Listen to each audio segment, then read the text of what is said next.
is Deborah Dodge with BurnbankandBeyond.com. We're at the Bob Hope Airport for a live drill.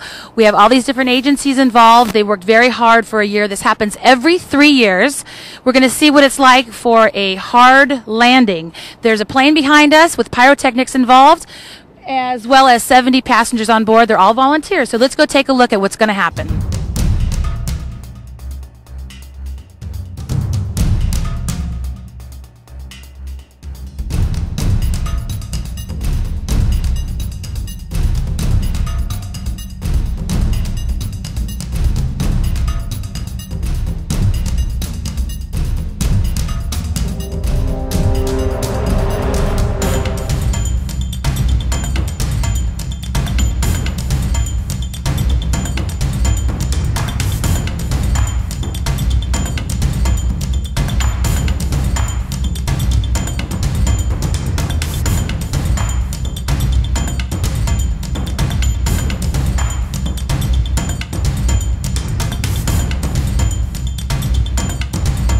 I'm here with Battalion Chief Dave Schmidt. Hi, Dave. Hi, how are you? Good, how are you? Awesome, thank you. So tell us what your role was today.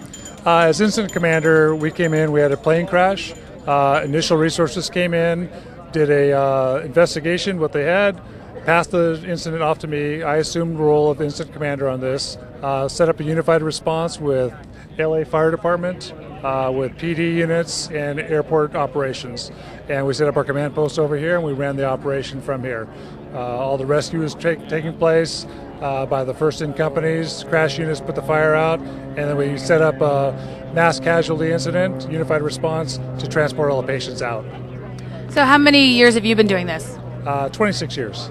Wow, that's impressive. So how many times have you done this actual event? This operation here at the airport on the drills, I think probably 7 times. Wow. Here all the time. So you think it's getting better every year? Every 3 years? Every 3 years. It's something that we have to do that it just exercises us and it gets us, all comfortable talking in the same language. Communication is always the most difficult part, and when you don't work together that often, these multi-agencies, that's always the weak link. And so this is awesome to put everybody together and force you to make sure those communication links work. So what did you see when you first came on? What did you see?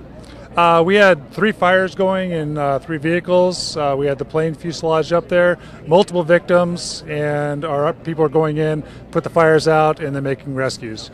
And so basically getting information from them right off the bat, setting up a treatment area, and then rolling in as many ambulances as we can to get people transported to the hospitals. Yeah, I noticed that we had all the people with their makeup on, and it looked very real. Yeah, they spent a lot of time moulaging them, that's the term for it. And we had broken limbs, we had burns, we had the typical type of injuries you find in an airport crash like this. Yeah, I thought they did really well. The victims did a great job. Yeah. Well, you guys did a great job. What are we talking about? Professionals. Our people are very well trained, and this is what we do. And so for us, this is the easy part, is actually to roll up and respond. So how many people would you say are your crew that we're helping today from Burbank? We had 3 engine companies, a truck company, an ambulance, multiple chief officers, so there are quite a few. And then with all the other agencies here, there's probably 100 people on the ground. Yeah, well, it was pretty dramatic with the pyrotechnics going on and all the injuries. And you try and make it as realistic as possible for everybody involved. And now the part that's difficult, it gets transported or handed off to the police. It becomes a crime scene. Now the police works with NTSB, and they try and recreate what happened and try and come to a solution and figure out what caused this, and if it is an actual crime scene, then to follow through in the investigation. Well, as a Burbank resident, I have to tell you, I feel more secure with agencies like yours. I appreciate that. Yeah. You should be secure. I do. City. Born and raised here, I got to tell you. There you go, yeah. I'm not leaving. Thank you so much for your time. My pleasure. Thank you. I'm here with Richard Steele. Tell us your role today. Well, my role, our department, operations, if there is an emergency incident like this, we have first responders to basically make sure the airfield is safe for any aircraft that are arriving or departing when something like this happens. So we're coordinating with the FAA, NTSB. We come to the incident command post and work with law enforcement and fire. We're kind of the ones that make sure the big picture is taken care of operationally, because people are still going to be flying in and out of the airport. So that's what our department takes care of, an emergency incident. How long does it take to plan for something like this? We started in April last year, so we've been meeting, started out once every 2 weeks, and in the past couple months, about every week. So. And I understand that we have to do this every 3 years. Every 3 years, the FAA requires us to do a full-scale exercise with this big response, but every year we have to have a tabletop. So we have all the emergency agencies come to the table, we have a scenario, and we just talk through it. So. And which agencies were here today? Oh, off the top of your head. FAA, NTSB, FBI, TSA, LA County, and then because the airport is owned and operated by Burbank, Glendale, Pasadena, all 3 city police and fire, and then also LA City Fire and PD, LA County. The airline was Delta Airlines, so they were part of it. So a lot of involvement. Yeah. So you feel like this really benefits our city? Absolutely. It's just getting everybody together and meet face to face, because if something happens like this, you want to already know who's responding and work together. So yeah, and the pyrotechnics were crazy scary, and the makeup was great. I mean, it seemed very real. Yeah, it was. The makeup crew did really well. So yeah. Well, thank you so much for your time. All right, anytime. Thank you. I'm here with one of our volunteers, Barbara Felder. How are you, besides appearances? I don't know. I still hurt. It was a rough plane crash. So how did you get involved in this? I work at the airport, okay, and they asked for volunteers. I'm always the first to volunteer for something, and this was fun. I knew it was going to be exciting. Yeah. It's kind of scary, though. After they lit off the pyrotechnics, I almost started crying. I thought it was real. Because you were inside the plane. I was in the plane. Yeah. So it must have been very loud.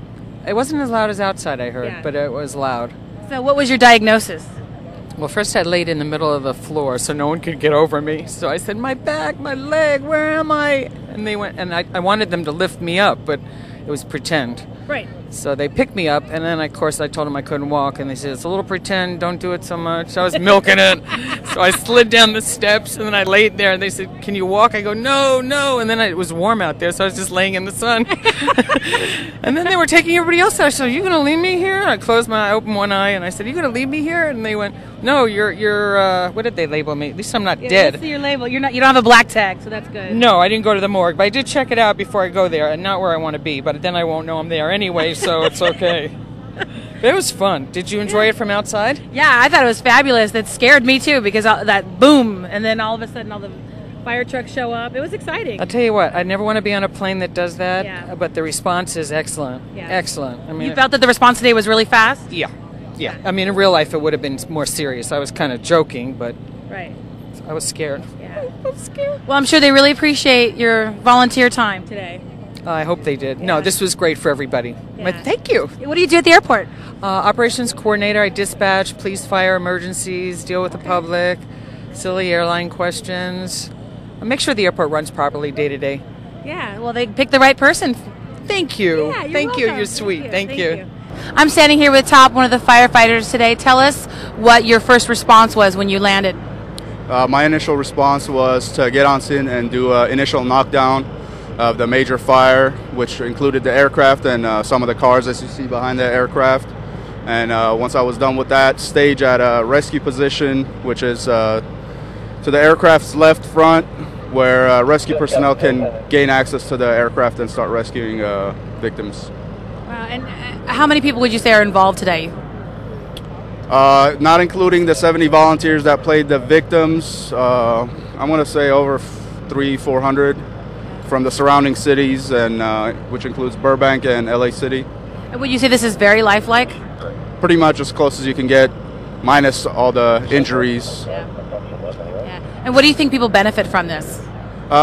You benefit the communications and to see what everybody is capable of, which includes the surrounding cities working together with us as the airport fire department. Just a mutual aid and working cohesiveness to get the job done. And if there's anything that we miss or do wrong, this is the perfect place to learn and get better at what we do. Because I understand there's an evaluation at the end, right? Yes. And who partakes in that? The FAA, surrounding city chiefs, and other evaluators. I'm not exactly sure, but I know FAA is the main evaluator of this 3-year drill. Okay. Well, thank you so much for your time. I really appreciate it. You're welcome. I'm here with Chief Krakowski. Hi, Chief. Hi, how are you? Good. How are you? Good. Good. So tell us about today's event. Well, today is a requirement for any airport of this size to have a 3-year drill, an exercise, if you will. And the real value of this is it just provides an opportunity for all the resources that are needed to handle an emergency here on the airport. And again, this was a successful exercise in the fact that everything doesn't have to be done perfect. There's always going to be some learning that goes on, good and bad. And the important thing is we learn and we get better at it every time. This actually was a very successful drill in terms of how the resources were handled, the coordination of the resources between police, fire, the investigative resources that come in from the federal government. It was just handled very well, and everybody learned something. There's face recognition now, so in the event of a real emergency, people know who the other players are that are important in this, and it's been a good exercise all the way around. So every airport in the country has to do this 3 times a year? Every 3 years. Every 3 years, I'm sorry. No, this is a large thing. Yes, 3 times a year might be a bit much. Yes, every 3 years it's required. We do tabletop exercises annually, but then when you do a full-scale exercise like this, when you bring out all the big toys, if you will, and put them to work. And I hear that it takes about a year to plan this? Yeah, these take about a year, and it's a coordinated planning effort again. I mean, just the planning, you can't, in any one agency can't do this. It takes all the players that are here talking about what kind of resources they can bring to the table to make this a successful exercise. And how do you feel like this benefits our city of Burbank? Oh, without a doubt, this is a safety issue. I mean, you definitely want to have this. Certainly Southwest Airlines a few years back had their the airline that went through the fence. Yep. And it's a result of these kinds of things that make those kind of unfortunate incidents successful in the outcome. Is that why they moved the gas station at the end of the runway? Oh, you're not going to get me to answer that one. That's okay. What do you feel like? Could we improve, or is it great as it is now? You know what? You can always improve. Yeah. And we really emphasize that we do things well, but we can always do better. And we just don't want to get on our heels. We're always looking for better ways to do it, more efficient ways to do it, and certainly, leveraging the resources when they come out to share here. And who are the folks that I understand there's a review at the very end of this?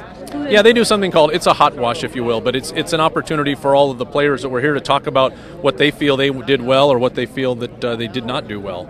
And, they can be candid with each other and talk about, we needed more of this, we needed less of that, and it's really an opportunity to be candid with each other on what the exercise from their perspective was like. Now, I saw the pyrotechnics, and it was loud and dramatic and wonderful. Do you let the Burbank people, do you let the Burbank people know, the residents, that this is going to happen? We do when they're in closer proximity. This is so far remote. Yes. This one wasn't necessary, but yes, we do. Yeah. Well, thank you so much for your time. I really appreciate it. Okay. Thank you. I'm here with the Burbank Commissioners. I have Don Brown, right? Yes. Sue Georgino? Yes. And Bill Wiggins. That's correct. And how was today's event today for you? It was extremely impressive. The coordination between all of the multiple services and their work out here was unbelievable. Their professionalism, they're absolutely prepared. God forbid there should ever be an incident. As a commissioner and as a resident of this community, I feel absolutely like we will be safe and protected. That's wonderful. Now let me ask, I know that there are different agencies that were involved, but what is Burbank's main role, would you say? Well, the incident is on Burbank's ground. So after the airport authority is here with their fire, their first call is to Burbank Fire and Burbank Police. So the first command out here would be fire, and took care of the fire if you were here for the explosion and putting the fire out, and obviously rescuing the survivors and those who didn't make it, the victims, so to speak. And then, of course, Burbank Police comes in. And then all of it, mutual aid with police and fire. Everybody was here and everybody was taking their part and doing their part. And I understand that LA shares the border with, the airport does, with Burbank. But Burbank has the most jurisdiction, is that right? They do have the jurisdiction, but the LA Sheriff's Department is like an umbrella. Okay. They coordinate everything. Yes. Thank you all so much for your time and expertise. I appreciate it. Well, this ends our day over at the Bob Hope Airport. We want to say thank you to the Burbank-Glendale Pasadena Airport Authority for putting together this incredible event. Everybody that was involved worked really hard to give us an idea of what it would be like in the event of a real crash. And hopefully that doesn't happen, but if it does, Burbank is prepared. So we want to say thank you for watching. Thank you to everyone involved. I'm Deborah Dodge signing off with BurbankandBeyond.com.